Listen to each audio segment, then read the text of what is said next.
15 नवंबर तक लाल किले को बंद कर दिया गया है। आम लोगों के लिए अब लाल किला बंद रहेगा। लाल किले को लेकर एएसआई ने ये बड़ा फैसला लिया है। सुरक्षा कारणों के चलते हुए लाल किले को अब बंद कर दिया गया है। अमित भारद्वाज, अमित, मुझे लगता है बहुत वाजिब कदम है और सुरक्षा के चलते हुए ये कदम अच्छा और ठीक माना जाएगा। ये जो पर्यटक वहां पहुंचते हैं उनकी सुरक्षा को नजर में रखकर मुझे लगता है फैसला लिया गया होगा। जी बिल्कुल, आप बिल्कुल सही कह रही हैं और ये चीज़ें अभी करनी भी पड़ेंगी इनको, क्योंकि अभी भी खतरा टला नहीं है। अभी भी एजेंसियां ढूंढ रही हैं इनके और जो लोग हैं, क्योंकि ये एक बड़ी घटना को अंजाम देने वाले थे। इनमें और जो लोग जुड़े हुए हैं उनको ढूंढना है। 32 गाड़ियों की हमने बात की है, वो कहाँ पर हैं, वो सारी चीज़ें जो हैं वो ढूंढना बहुत ज़रूरी है। इसमें लोगों की सुरक्षा को लेके बहुत बड़ी जो है इस समय आपको कदम उठाने पड़ेंगे। बहुत बड़ी चीज़ें जो हैं वो करनी पड़ेगी, क्योंकि कुछ भी हो सकता है, क्योंकि अभी खतरा टला नहीं है। ऐसा जांच एजेंसियां भी कह रही हैं, हमारे सोर्सेज भी बता रहे हैं कि अभी जो खतरा है वो अभी टला नहीं है। बिल्कुल अमित, बने रहिए आप। डॉक्टर शाहीन ने जैश की महिला विंग की कमान संभालते ही तेजी से अपने टारगेट को पूरा करने की कोशिश की। शातिर डॉक्टर शाहीन ने ऑपरेशन को अंजाम देने के लिए सबसे पहले टारगेट किया अपने कलीग्स यानी डॉक्टर्स को और तैयार कर दिया डी गैंग। खुद तो शाहीन मैडम सर्जन के तौर पर जानी ही जा रही थी। गैंग में शामिल डॉक्टर्स और आतंकियों के लिए भी कोड वर्ड तय कर दिए गए और बातचीत करने वाले कोड भी, जिन्हें यूपी एटीएस ने डिकोड करने में बड़ी कामयाबी हासिल की है, जिसमें शाहीन की टीम डी की मौजूदगी की जानकारी मिली। शाहीन का डी गैंग यानी कि डॉक्टर्स का गैंग। यूपी की जांच एजेंसी ने शाहीन की टीम डी का कोड डिकोड कर लिया है। स्पेशलिस्ट फिजिशियन के नाम से तमाम आतंकी एक दूसरे से बात करते थे।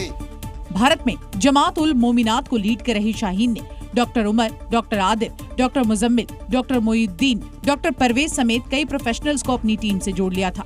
शाहीन ने सिर्फ इन्हें भर्ती ही नहीं किया, बल्कि इन्हें heart specialist, eye specialist, physician जैसे कोड नेम भी दिए थे। शाहीन के चैट बॉक्स में तमाम चीजों को लेकर जैश ए मोहम्मद के कोर्स को फिलहाल जांच एजेंसियां डिकोड करने में और भी तेजी से जुटी हुई हैं। आपसी बातचीत के लिए भी कोड वर्ड तय कर दिए गए थे, जैसे ऑपरेशन की तैयारी यानी कि पैसों का इंतजाम, मेडिसिन स्टॉक यानी कि छोटे हथियार, जबकि ऑपरेशन थिएटर यानी रेकी वाली जगह। तो इस तरह से कोड वर्ड भी क्रैक हुआ और प्लान भी, लेकिन खतरा टल गया है, ये दावे के साथ अब भी नहीं कहा जा सकता। दिल्ली धमाके मामले में जैसे जैसे जांच आगे बढ़ रही है वैसे वैसे नए खुलासे रोज हो रहे हैं। लखनऊ से गिरफ्तार डॉक्टर शाहीन को लेकर एक बड़ी जानकारी अब सामने आई है। सूत्रों के मुताबिक शाहीन असिस्टेंट प्रोफेसर की नौकरी छोड़कर यूएई चली गई थी, जहां कट्टरपंथियों के संपर्क में आने के बाद शाहीन ने हिजाब पहनना शुरू कर दिया था। हालांकि उससे पहले कानपुर मेडिकल कॉलेज में असिस्टेंट प्रोफेसर रहते हुए दिल्ली ब्लास्ट की आरोपी शाहीन सईद बिना हिजाब के रहती थी,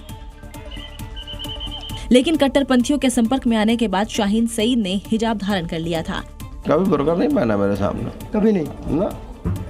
कट्टरपंथी वाली कोई चीज नहीं। बुर्का बता दो ना, घर जाते थे तो बुर्का पहनते थे। दिल्ली ब्लास्ट मामले में शाहीन सईद को लेकर बड़ा खुलासा हुआ है। सूत्रों के मुताबिक शाहीन सईद असिस्टेंट प्रोफेसर की नौकरी छोड़ने के बाद यूएई चली गई, जहां उसने 2016 से 2018 तक यूएई में नौकरी की थी। शाहीन को जैश की महिला विंग और जमात-ए मोमिनात के लिए तैयार किया गया था।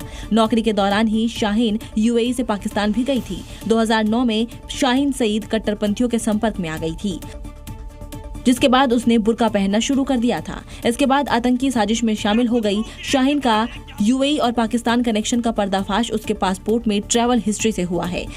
फिलहाल जांच एजेंसियां लगातार उससे कई राज उगलवाने में लगी है। दिल्ली धमाके के आरोपी डॉक्टर शाहीन सईद को लेकर अब एक बड़ा खुलासा सामने आया है। आरोप है कि शाहीन आतंकी साजिश रचने के साथ साथ लोगों का ब्रेन वॉश करती थी, उन्हें कट्टरपंथी बनाती थी और यही नहीं, दावा तो ये भी किया जा रहा है कि उसने अपने सगे भाई को जाल में फंसाकर कट्टरपंथी बनाया और परवेज अंसारी को आतंक के रास्ते पर आगे बढ़ाया। इसके पीछे कोई और नहीं बल्कि उसकी सगी बड़ी बहन शाहीन सईद थी, जो दिल्ली धमाका मामले की आरोपी है। उसी ने अपने छोटे भाई परवेज अंसारी का ब्रेन वॉश किया, जिसके बाद परवेज अंसारी पूरी तरह बदल गया। क्लीन सेव रखने वाला परवेज लंबी दाढ़ी रखने लगा, पैंट शर्ट छोड़कर कुर्ता पजामा और टोपी लगाने लगा। लोगों से संपर्क तोड़कर परवेज अलग थलग रहने लगा और जब परवेज पूरी तरह कट्टरपंथियों के रास्ते पर आ गया तो उसी का फायदा उठाकर पाकिस्तान के आतंकी संगठन से संपर्क कराया। लेकिन उनके भाई का कहना है कि परवेज ऐसा नहीं था। परवेज ये सुलझे दिमाग के थे। तो फिर उनको क्यों एटीएस ने अरेस्ट किया?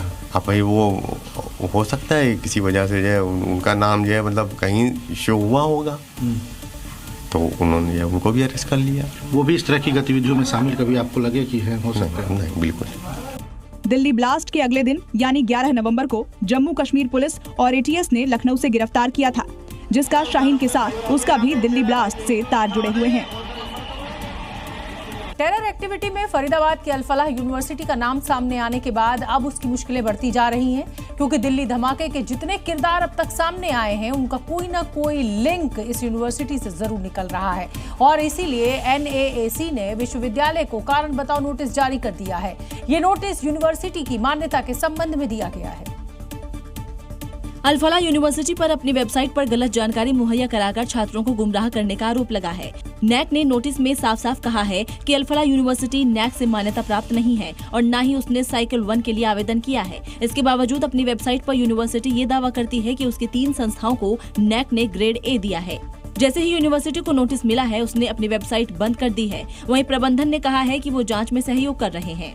देखिए, हमारे पास सिर्फ फरीदाबाद पुलिस आई थी और उन्होंने जो डॉक्यूमेंट मांगे ये मैं बात बता चुका हूँ, उनको दे दिया है। नैक के बारे में मेरी जानकारी नहीं है। इतना ही नहीं, इस यूनिवर्सिटी का फॉरेंसिक ऑडिट होगा। इसके वित्तीय लेन देन की भी जांच ED, DRI और EOW करेंगी, क्योंकि Al-Falah school of engineering and technology पर भी गंभीर विसंगतियों का आरोप है। ऐसे में इस यूनिवर्सिटी से आतंकियों के लगातार मिल रहे लिंक सवाल जरूर खड़े कर रहे हैं कि व्हाइट कॉलर टेरर मॉड्यूल के पीछे यही यूनिवर्सिटी तो नहीं है।